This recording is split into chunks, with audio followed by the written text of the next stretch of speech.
Hi guys, it's Julie from Connecting Japan, and this is the long-awaited spiritual video we promised you on Japanese and spirituality. So, first of all, we'll just talk about what faiths are currently the predominant ones in Japan. The first one obviously is the Shinto faith, so we've talked a little bit and touched a little bit on it. Basically, they just worship their ancestral spirits. So basically what that means is they have a lot of photos of their family members that have passed on, and it's their belief that these family members guide them and show them the way through each year. So during the season of Obon, they go back to their homes and actually go to these temples and pray for the guidance of their ancestors. So family and relationships are a huge part of Japanese culture, whether they're living or departed, and this is heavily embedded into the Japanese culture. So you will find it mentioned a lot in ceremonies and entertainment and everything in between, and basically it also is tied in a lot with the superstitions that surround the animal spirits as well. So they believe a lot of these things, not in terms of how we in the West would think about spiritual things, but they use these to help them promote their everyday lives and their prosperity and lead them into a new year.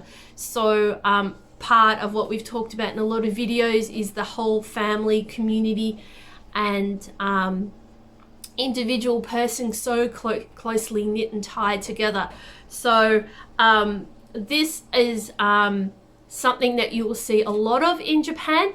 Whether it's something that they really are really into, it's not entirely clear, but it is something that you'll find in a lot of Asian cultures in particular, whether it's Shinto or another faith, that these are heavily tied into the culture.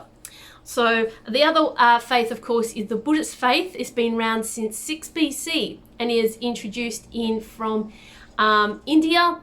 And although a lot of older generations still go to Buddhist shrines, more postmodern Japanese people do not.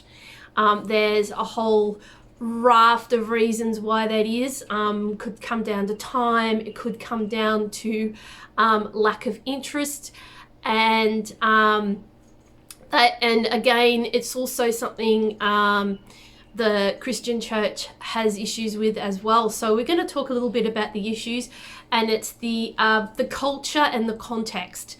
So they sort of seem like they're both the same thing, but the culture is some of the things that we've talked about already.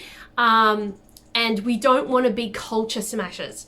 So the important thing is, going into any country, that we are observers. We are just there as guests, as we've said a few times before, and then we observe what we can bring to the party. So for us, it's not so much going in there like a bull in a china shop, but we see and pray that God can help transform some of those things. Of course, that it'll come to a realization that they're Japanese or whatever the culture is. We'll look at the things and go, maybe there's something in what the Christians are bringing that we can embed in. We don't want different faiths to attach to the Christian faith. We call that syncretism, and that often happens amongst certain religious faiths, but we need to be able to show that we have a God that cares and loves everything about them, and that we as Christians love and care everything about them. So coming down to the context is, are we using the right language? Are we speaking from our Western mindset and worldview, or are we trying to make an attempt to understand the Japanese context? Now, while we've tried to explain in a lot of videos, because we haven't spent a lot of time in Japan, but we're learning about it remotely, we can only sort of have our noses pressed up to the glass. But the important thing is it has to be relatable and it has to come from somewhere real. So they actually look at things that will progress their society. So what's in it for them is the biggest question that they will be asking of us. So how can we speak in a spiritual sense to the Japanese people? First of all, we need to foster good discipleship. And that means spending a lot of time with them. It may be that they're struggling with their faith and they don't know where to go. They don't know the basic Christian principles. And that's another point that the church needs to also, the churches not all churches in Japan, but some of them may be struggling to bring across to their disciples, which might mean there's these problems. It could be family issues.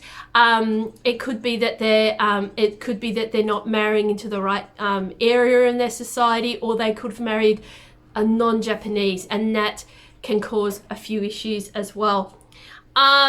There could be the fact that they find it difficult to evangelize. Like everybody, there are people that still believe that evangelism is a role on its own. Yes, it is, but it is something we all should be doing. Jesus said that at the last commission, and that's part of our mandate, to go out there and tell people about Jesus. Growing and reproducing churches. So it comes down to the point again of, is the church doing what it should be doing in Japan? Well, we can't answer that question, and we're not here to point fingers at anybody, but it is considered hard ground because of the different culture and the different faiths and the different beliefs that they have. But they do have a form of spiritual poverty, and it is an unreached nation, and it's part of our job to be going in there and to be showing them God's love. So then we've got the leadership chasm that's happening, as many pastors are now wanting to retire. There needs to be new blood. And this is not a Japanese problem. It's a world problem, particularly in areas of third world countries as well. A lot of pastors are getting older and they don't have the resources, or they just don't have the people there at the moment to bring up and teach up and bring them into leadership and pastoral roles. And this is a critical part if we want to see any churches grow. Of course, when we get back to the principles, we have to be able to stimulate those principles and also use them in practice in our community development.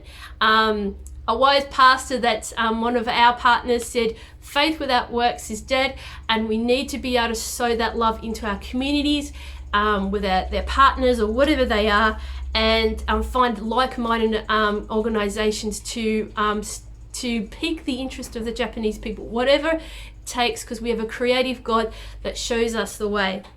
And of course, reinforcing the mission of the church. The mission of the church is not always for us to be insular. We have to be going out. So as we go out, we also bring people in, and it's an in and out. It's a two-way process. So, and it's not always just local, it's international.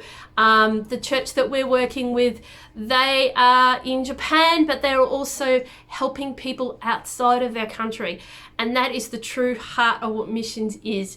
We work in and we work out, and it's a continual flow-on effect, and it benefits everybody. And that's something that everybody can get behind. So what are the biggest issues and spiritual beliefs that the Japanese have? Well, first of all, it's the nature of who God is, remembering that they don't believe in a one God. So, and explaining how is our God so much different from the other so-called gods they may have in Japan. So that is the first thing that we can talk about, and we can go through the book of Genesis. Some of the kanji they have explained a lot of the creation story, so we can be able to show them that God's always been at the center and handiwork of everything we've done since time immemorial. We can also share the most important one is God is the king of everything, and everything is under his feet, and he loves everybody regardless of whoever they are. And that will always triumph over the belief, the spiritual poverty belief, that everybody, that in the Japanese society, that everybody's under a fate, and there's a karma, and they get what they deserve, or it ties in with their ancestors, or they must have done something bad. This is not just a Japanese belief. It's a lot of other Asian beliefs systems also have the same problems. The belief that when they do something, when they do something that causes them to suffer, or there's a misfortune of some kind, and they can't really explain it, there must be really bad people. Now, this also comes back to something in the book of Job, where Job obviously had some terrible misfortunes, lost family, everything he had, and his family and all his worldly goods. And even his wife was bagging him, and then his friends came in and did the same thing, saying that he must have been a really, really bad person. Well, that's not how God works. God has always got the devil on a particular leash, and he'll only go so far and no further. But while Job never got his answer, the most important thing is God never forgot Job, and he always rewarded him because Job spoke correctly of who God is. And that's the most important thing, that sometimes bad things happen. Sometimes people do bad things to us. Sometimes the devil sometimes is involved. He really doesn't care all that much really about that. But God is not an author of suffering. So we need to address the problem of evil when we're talking to Japanese people about their spiritual beliefs. The biggest one is death and departing. What happens when we die? It's a big question. They have their own beliefs about where the ancestors go and what happens. And while it's good that they mourn them in a right way, elevating them to a spiritual sort of authority like that is a dangerous course. So we need to be able to explain to them beyond the traditional church beliefs that they may have heard about what happens when we die. It's an honest and delicate process being able to explain that. And of course, they may have personal feelings about their own family members, and it may be a conversation that may lead into more intimate relationship with the Japanese person, because regardless of where we're from, we have feelings about what happens when our family members have gone, and we may have some unseated issues that haven't been dealt with. So it also opens up a good conversation. The position on how they think of the spiritual world, the thinking of the types of demons, if you've seen any anime or any of that sort of thing, angels and that, they do have some idea, but it's very, very, very wild and different from what we would know in our traditional sense. So we sort of have to be walking a little on eggshells when we describe this, but we need to be able to say to them, that is not how the spiritual world is. Look, there's a lot about the spiritual world we don't know. We can only get revealed what God shows us to reveal and what his scriptures say. So we can lead them to scriptural truth through all of these issues, to be able to share with them that Jesus triumphed over all the principalities of darkness, and is bringing our kingdom into light. And you don't, and he's higher than the angels. He's got a better job than that, but put these spiritual powers where they belong in their proper place. So we can have that kind of discussion with them. And the most important one is how we get divine guidance and how they get divination from the ancestral spirits. We need to break that idolatry over the animal and ancestral spirits.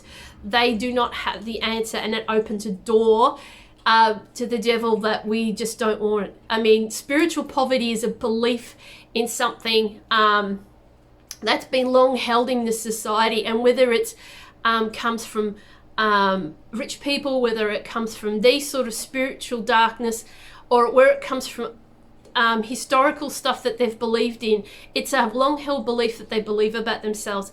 And the most important thing is that we need to fight the spiritual resistance. So we can't go in and tell them, because it's a non-confrontational society, we can't tell them that they're wrong, but we can show them through the love of God, through the power of His Word, and praying that the Holy Spirit enters into their lives, that their lives count for so much more than we can explain. So all of this information has come from the book Multiplying Churches in Japanese Soil by John W.M. Mann. You can get this on Kindle, and you can also buy it as a paperback as well. Hope you guys have enjoyed this video. We're going to do some cultural stuff, and thank you for watching. Remember to like and subscribe, and at connectingjapan.com.au is our website, and at Connecting Japan Ministries is our Instagram and Facebook page. So thank you guys for watching, and as always, ja matane.